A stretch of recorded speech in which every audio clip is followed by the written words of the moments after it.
There are no mistakes in life, only lessons. There is no such thing as a negative experience, only opportunities to grow. Learn and advance along the road of self-mastery. Mistakes are painful when they happen, but years later, a collection of mistakes called experience which lead us to success.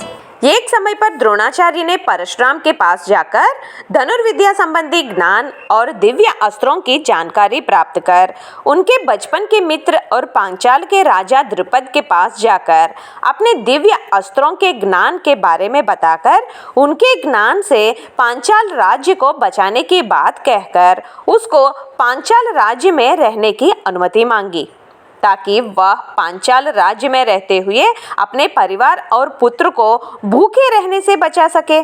लेकिन द्रुपद ने एक राजा और गरीब ब्राह्मण कभी मित्र नहीं बनने की बात कहने से द्रोणाचार्य चिंतित मन से वहां से निकल गए।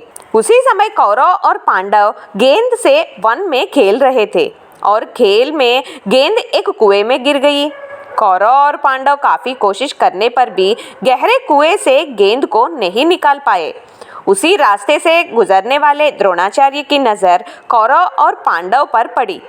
तब उन्होंने जाना कि काफी कोशिश के बावजूद वे कुएं से गेंद नहीं निकाल पाए, तो तुरंत द्रोणाचार्य ने कुएं में गिरे गेंद पर एक बाण चलाया, फिर और एक बाण लेकर ध्यान से पहले छोड़े हुए बाण पर छोड़ा तो वो जाकर बाण के पीछे भाग में फंसा। इसी तरह एक बाण पर दूसरे बाण छोड़ने से गेंद के ऊपर लकड़ी बन गई, जो ऊपर तक आने से उसे पकड़कर आसानी से गेंद को निकाला गया।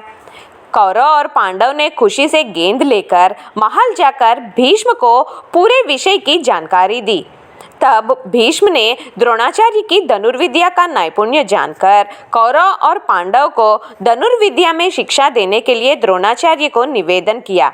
द्रुपद से अपमानित होने से उनसे बदला लेना चाहने वाले द्रोणाचार्य ने राजकुमारों को धनुर्विद्या में निपुण बनाकर वह द्रुपद पर बदला लेने की इच्छा से भीष्म के प्रस्ताव को स्वीकार कर अपने परिवार के साथ हस्तिनापुर में रहने लगे।